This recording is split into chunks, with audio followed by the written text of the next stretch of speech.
महाभारत म्हणजे हिंदू धर्मातील असे एक महाकाव्य जे धर्म, नीती, ज्ञान आणि जीवनातील रहस्यांचा उलगडा करते. महर्षी वेदव्यासाने रचलेली ही अशी कादंबरी आहे जी प्रत्येकाला समजेल एवढी सोपी नाही. त्यातील प्रत्येक शब्दाचा वेगळा, सूक्ष्म अर्थ आहे. महाभारतात अनेक अशीच रहस्य आहेत जी आजही लोकांच्या मनात गूढ रूपात दडलेली आहेत.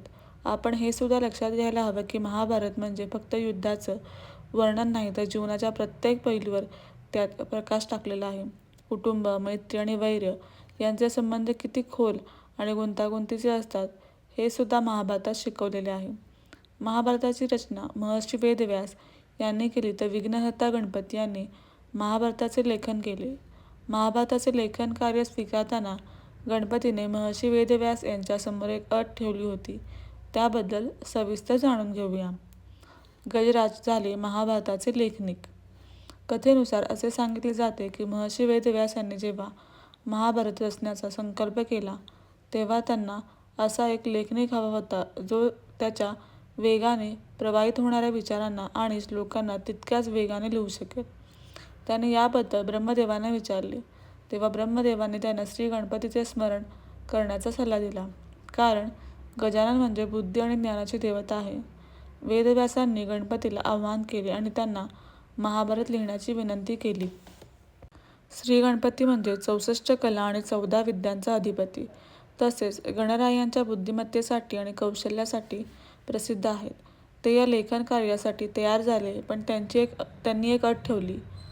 महाभारत लेखनासंदर्भात गणपतीची अट. महाभारत लिहिण्यासाठी गणपती तयार झाले, पण त्यांनी महर्षी वेदव्यास यांच्यासमोर एक अट ठेवली. गणपती म्हणाले, मी हा ग्रंथ लिहीन, पण महर्षी वेदव्यास तुम्ही न थांबता संपूर्ण कथा सांगायला हवी. जर तुम्ही मध्येच थांबलात तर मी लेखन कार्य थांबवेन. माझी लेखणी एक क्षणासाठी थांबता कामा नये. वेदव्यास यांनी गणरायाची ही अट मान्य केली, पण त्यांनीही आपली एक अट ठेवली. ते म्हणाले, हे गणपती, तुम्ही माझे श्लोक नीट समजून घेतल्यानंतरच लिहायला हवेत. जर एखादा श्लोक तुम्हाला समजला नाही तर त्याचा अर्थ समजेपर्यंत तुम्ही तो लिहू नका. गणरायांनी या अटीला सहमती दिली. लेखणीसाठी घेतला विलक्षण निर्णय. आता महाभारताची रचना सुरू झाली. महर्षी वेदव्यास त्यांच्या तपश्चर्येच्या सामर्थ्यावर वेगाने श्लोक उच्चारत होते की एखाद्या सामान्य माणसासाठी ते लिहिणे अशक्य होते. मात्र लेखनिक होते साक्षात गजराज. ते अतिशय एकाग्रतेने लिहित होते. पण एक वेळ अशी आली की गणरायाची लेखणी तुटली. आता परिस्थिती अशी होती की त्यांच्या अटीनुसार ते थांबू शकत नव्हते आणि वेदव्यासांची अटही होती की श्लोक समजून घेऊनच लिहायचा.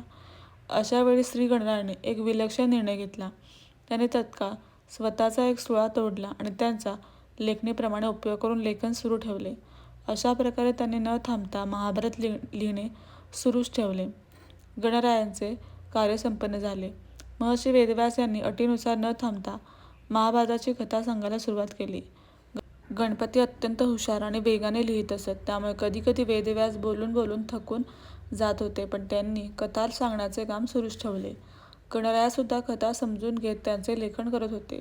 अशा प्रकारे महर्षी वेदव्यास यांच्या मुखातून उमटलेले ज्ञान आणि बुद्धिदाता सिद्धिदाता गणपती यांच्या अद्भुत लेखन कौशल्यामुळे महाभारतासारखे विशाल आणि अनोखे काव्य साकार झाले. एकदंताबद्दल अनेक कथा. गणपतीच्या तुटलेल्या दाताबद्दल अनेक कथा सांगितल्या जातात. जसे की त्यांचे बंधू कार्तिकेय यांनी गणरायाचा दात तोडला होता, तर गणेश पुराणातील चतुर्थ खंडात क्रोधित झालेले भगवान परशुराम यांनी गणेशावर प्रहार केला, त्यामुळे गणरायाचा दात तुटला आणि त्यांना एकदंत असे नाव पडले. असे सांगतात की एका असुराचा वध करण्यासाठी गणपतीने आपला दात तोडला होता. तर हे असे गणराया, गणपती, गजानन, एकदंत त्यांचे कार्य अलौकिक असेच आहे.